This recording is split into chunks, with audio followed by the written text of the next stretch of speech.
امریکہ ایک بار پھر پاکستان کا معترف، عالمی امن کو لاحق خطرات سے نمٹنے میں حاصل کامیابیاں غیر معمولی قرار۔ اسلام آباد میں ہونے والے پاکستان اور امریکہ انسداد دہشت گردی ڈائیلاگ کا مشترکہ اعلامیہ جاری۔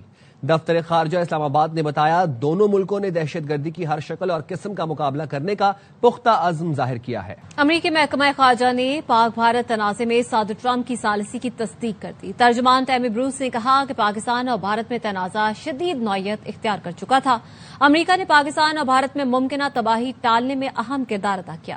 ہم نے حملوں کو روکنے کے لیے فون کال کی اور فریقین کو میز پر لانے کی کوشش کی۔ Experience with Pakistan and India when there was a conflict, one that could have developed into something quite horrible. I was here at the State Department at the time, and there was an immediate concern and immediate movement with the Vice President, the President, and the Secretary of State. We described the nature of the phone calls, the work that we did to stop the attacks, and to then bring the parties together so we could have something that was enduring. The top leaders in this nation involved in stopping that potential catastrophe.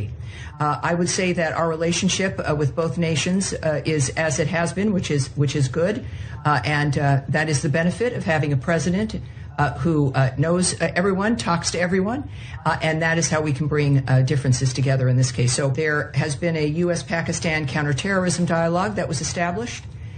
At this dialogue in Islamabad, the United States and Pakistan reaffirmed their shared commitment to combating terrorism in all its forms and manifestations during this latest round of the talks in Islamabad. The United States and Pakistan discussed ways to enhance cooperation to counter terrorist threats. Pakistan میں امریکی سفارت خانے کا کہنا ہے ہم دہشت گردی کا ہر شکل میں مقابلہ کرنے کے لیے پرعزم ہیں۔ Social media platform X پر جاری بیان میں امریکی سفارت خانے نے کہا کاؤنٹر ٹیررزم کی عبوری کوارڈینیٹر گریگری لوگرفو اور امریکی ناظم الامور نیٹلی بیکر نے امریکہ پاکستان کاؤنٹر ٹیررزم ڈائیلاگ میں شرکت کی۔ عالمی خطرے سے نمٹنے کے لیے مشترکہ عزم کا اعادہ کیا گیا۔ امریکی وزیر خزانہ اسکاٹ بیسنٹ کا کہنا ہے کہ بھارت امریکہ سے مذاکرات میں ہٹ دھرم رہا۔ فاکس نیوز کو انٹرویو میں اسکاٹ بیسنٹ نے کہا کہ بھارت نے مذاکرات میں لچک نہیں دکھائی۔ سوئٹزرلینڈ اور بھارت سمیت کئی ممالک کے ساتھ تجارتی معاہدے ابھی مکمل ہونا باقی ہیں۔ امریکی حکام 2-3 ماہ میں چینی حکام سے دوبارہ ملاقات کریں گے۔ معاشی تعلقات کے مستقبل پر بات ہوگی۔ امید ہے ٹرمپ انتظامیہ تجارتی مذاکرات اکتوبر کے آخر تک مکمل کر لے گی۔ اقوام متحدہ کے ہیڈ کوارٹرز میں غزہ کی صورتحال پر پریس کانفرنس۔ پاکستان مندوب آصف افتخار نے کہا اسرائیل بین الاقوامی قوانین کی کھلی خلاف ورزیاں کر رہا ہے، سلامتی کونسل اور جنرل اسمبلی کی قراردادوں کو نظر انداز کر رہا ہے۔ Continued and persistent blatant violations of international law and its total disregard for UN Security Council and General Assembly resolutions on the question of Palestine, and the impunity that it has enjoyed so far are being increasingly questioned. The Security Council must act. For Pakistan as a member of the Security Council, we cannot accept that we are years later going to be blamed that the Security Council did not act. اسلام آباد لیے چلتے ہیں، آپ کو تارڑ گفتگو کر رہے ہیں۔ پرچم لے کے نکلے ہوئے تھے، تو اس وقت دیکھیں ہم سب پاکستانی ہیں، کوئی سیاسی جماعتیں جو ہیں وہ اس وقت نہیں ہیں، ہم پاکستانی کے طور پہ یہ جشن منا رہے ہیں اور احتجاج کی باتیں چل رہی ہیں۔ کیسا احتجاج اور کہاں کا احتجاج؟ یہ ایک جشن ہے اور یہ ایک بھارت کو بھی پیغام ہے کہ جو زندہ قومیں ہوتی ہیں وہ اپنی آزادی کا جشن کیسے مناتی ہیں اور جنگ کی جیت کا جشن۔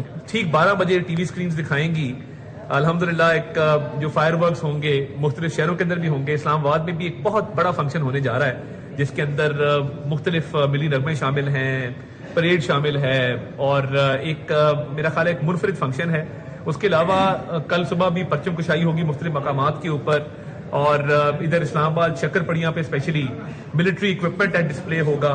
تو میں سمجھتا ہوں کہ یہ ایک بڑا زبردست قسم کا جشن منایا جا رہا ہے، اور آج ٹی وی سکرینز پہ 8 سے لے کے 12 تک آپ دیکھیں گے کہ ایک شاندار جو ہے وہ جشن منایا جائے گا اور پوری قوم اور پوری دنیا اس کو دیکھے. اور جو ضمنی انتخابات میں کن کینڈیڈیٹ کو فیل کرنا ہے, پارٹی کے پاس کیا کیا اپلیکیشنز آئی ہیں, تو صرف اس حوالے سے اجلاس تھا اور اس کی تفصیل جو ہے آلریڈی ریلیز کر دی. سر کیونکہ آپ اہم وزیر ہیں, وہ کہتے ہیں کہ آپ اس میں موجود نہیں تھے اور مریم اورنگزیب اس میں موجود نہیں تھی, اس کی کیا وجہ تھی؟ دیکھیے مریم اورنگزیب صاحبہ ملک سے باہر تھی اور میں اس لیے نہیں گیا بیکاز میرے بھائی ایک حلقے سے وہ ایک امیدوار کے کنٹیسٹنٹ ہیں, تو میں اس وجہ سے وہاں پہ شریک ہونا. صدر صاحب کا کیا کام تھا سر وہاں پہ؟ جی کیپٹن صدر صاحب کا کیا کام تھا سر؟ کہ وہ ہماری پارٹی کے رکن ہیں. اب یہ بڑا عجیب سوال ہے. الحمدللہ میں سمجھتا ہوں بہت اعلیٰ سیریمنی ہوگی. اور آپ کو خبر دیں کہ لاہور ہائی کورٹ میں ارکان اسمبلی کی نااہلی اور ضمنی الیکشن رکوانے کے لیے درخواستوں پر سماعت ہوئی. جسٹس خالد اسحاق نے ریمارکس دیے کہ تفصیلی کارروائی کے بعد ارکان اسمبلی کو نااہل کیا گیا. اس میں پشاور ہائی کورٹ نے کیا کہا ہے؟ کیا عدالت نے ضمنی الیکشن روک دیا ہے؟ وفاقی حکومت کے وکیل نے کہا یہ الیکشن کمیشن کا معاملہ ہے, ان کے لا افسر کو بلا لیتے ہیں. درخواست گزار کے وکیل نے کہا پشاور ہائی کورٹ نے مزید کارروائی نہ کرنے کی ہدایت کی ہے. شو کاز نوٹس دے کر اراکین اسمبلی کو سن لینا چاہیے تھا. لاہور ہائی کورٹ نے الیکشن کمیشن کے لا افسر کو معاونت کے لیے طلب کر لیا. سماعت 1:30 بجے تک ملتوی کر دی گئی. جشن آزادی کے سلسلے میں کراچی تا تھر پار کر خصوصی سفاری ٹرین روانہ ہو گئی. جشن آزادی مارکہ حق کی مناسبت سے 78 پاؤنڈ کا کیک بھی کاٹا گیا. سینئر صوبائی وزیر شرجیل میمن کہتے ہیں قوم کے ساتھ متحد ہو کر آزادی کا جشن منا رہے ہیں. اختلافات بھلا کر سب کو متحد ہو کر ملک کو مضبوط کرنا ہے. چھوڑ 0 پوائنٹ جو ہے وہاں تک جا رہی ہے. اندر ایئر کنڈیشن کمپارٹمنٹس بنے ہوئے ہیں, اچھے ڈائننگ ایریاز بنے ہوئے ہیں اور یہ فری آف کاسٹ چلائی جا رہی ہے. اسپورٹ ڈپارٹمنٹ نے 160 سے زائد تقریبات پورے سندھ بھر میں کی. کلچر ڈپارٹمنٹ نے جس طرح پورے سندھ بھر میں اپنے شوز کیے ہیں اور جو شوز چل رہے ہیں. 8 اگست کو حیدرآباد میں ایک تاریخی میوزیکل شو ہوا. 10 اگست کو تاریخی شو سکر میں ہوا اور آج کراچی میں پاکستان کا سب سے بڑے میں بڑا تاریخی میوزیکل شو منعقد کیا جا رہا ہے. کل کراچی میں ایک لیزر شو ہوا ہے قائد اعظم محمد علی جناح کی مزار پہ, جو کہ اس سے پہلے پاکستان میں کبھی نہیں ہوا. پوری قوم کو ملا کر جو ہے ہم آزادی منائیں. ہمیں اپنے اختلافات کو بھلا کر سب کو یونائٹڈ ہو کر اپنے پاکستان کو, اپنے ملک کو, اپنے وطن کو مضبوط کرنا ہے. سکھر میں یوم آزادی اور مارکہ حق کا جشن 3000 سے زائد بچوں نے قومی پرچم بنا کے نیا ریکارڈ قائم کر دیا. I B S Sukkur school ground میں منفرد اور شاندار انداز میں حب الوطنی کا اظہار کیا گیا. مختلف اسکولوں کے 3000 سے زائد بچوں نے ترتیب سے کھڑے ہو کر سبز اور سفید رنگ کا جھنڈا بنایا. جشن آزادی کے موقع پر گورنر ہاؤس کراچی میں شاندار آتش بازی کا مظاہرہ کیا گیا. 1 گھنٹے سے زائد تک آسمان روشنیوں سے جگمگاتا رہا. اس موقع پر Guinness Book of World Records کے نمائندے بھی موجود تھے.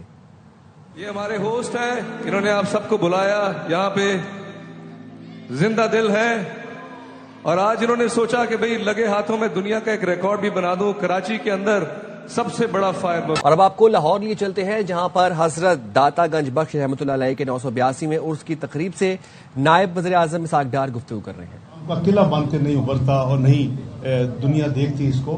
تو انشاءاللہ یہ سفر لمبا تو ہوتا ہے لیکن سفر شروع ہو چکا ہے میرے نزدیک. اور آپ کی دعائیں اور صاحب مزار حضور داتا صاحب گنج بخش رحمۃ اللہ علیہ اور ان کے رفقا کی دعاؤں سے انشاءاللہ یہ سفر ہم نے بڑی تیزی سے انشاءاللہ اس سفر کو مکمل کرنا ہے.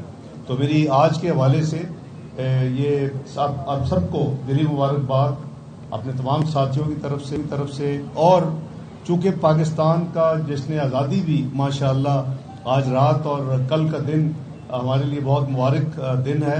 تو یہ اللہ تعالیٰ کا خاص کرم ہے کہ یہ اس دفعہ عرس مبارک اور آزادی پاکستان کا آزادی کا دن بھی قریباً ساتھ ہی آئے ہیں. تو وہ بھی پاکستان کا جشن آزادی بھی آپ کو بہت بہت مبارک. اور میں گزارش کروں گا کہ آپ خصوصی دعائیں کریں ان 3 دنوں میں پاکستان کے لیے, پاکستان کی ترقی کے لیے, پاکستان کی عزت آبرو کے دنیا میں اضافے کے لیے اور پاکستان کو ایک مضبوط اور ایک ترقی یافتہ اسلام کا قلعہ بنانے کے لیے. انشاءاللہ اللہ تعالیٰ آپ سب کی دعائیں قبول کریں گے. میرا کم از کم یقین اور ایمان ہے کہ یہ انشاءاللہ یہ بات پوری ہونی ہے, کیونکہ حضور نبی صلی اللہ علیہ وسلم فرماتے ہیں کہ جب آپ دعا کرو تو اس طرح نہ سوچو کہ یہ دعا پتہ نہیں قبول ہوگی کہ نہیں ہوگی. تو میں تو اس عقیدے سے ہمیشہ یہ دعا بھی کرتا ہوں اور میرا ایمان بھی ہے کہ انشاءاللہ اللہ کرے کہ ہم خود دیکھیں کہ ساری جو پاکستان کی شان و شوکت مزید اس میں اضافہ اور پاکستان کی ترقی و خوشحالی اور 24-25 کروڑ عوام جو ہیں اس کی بہتری اور خوشحالی کے لیے انشاءاللہ. آپ کا بہت شکریہ. پاکستان زندہ باد. بھارت جو ہے اس وقت بکلاٹ کا شکار ہے. اسے امریکہ سے اپنی دوستی پر بڑا ناز تھا. امریکی صدر نے پچھلے 3 مہینے میں 36 دفعہ جو اسے شکست ہوئی ہے اس کا ذکر کیا ہے اپنی تقریروں میں, اپنے بیانات میں. اس وقت وہ چائنا اور امریکہ کی طرف بھاگ رہے ہیں. آپ اس کے کیا اثرات دیکھ رہے ہیں؟ اللہ کے فضل و کرم سے جو پاکستان کو اللہ تعالیٰ نے بے مثال جو کامیابیاں عطا کی ہیں, اس میں سب سے بڑی کامیابی مارکہ حق ہے. جو آپ نے دیکھا کہ شروع تو وہ معاملہ 22 اپریل کو شروع ہو گیا, لیکن اصل جو لڑائی تھی وہ 6 مئی کی رات سے لے کے 10 مئی کی صبح تک تھی. تو یہ 4 دن کی جو جنگ تھی, فضاؤں میں, ہواؤں اور زمینی جنگ جو تھی, وہ اللہ تعالیٰ نے ہر مقام پہ پاکستان کو بے پناہ عزت عطا فرمائی. دنیا نیوز بلیٹن سے فی الحال اتنا ہی. ساتھ دیکھتے رہے ایئر وائر نیوز.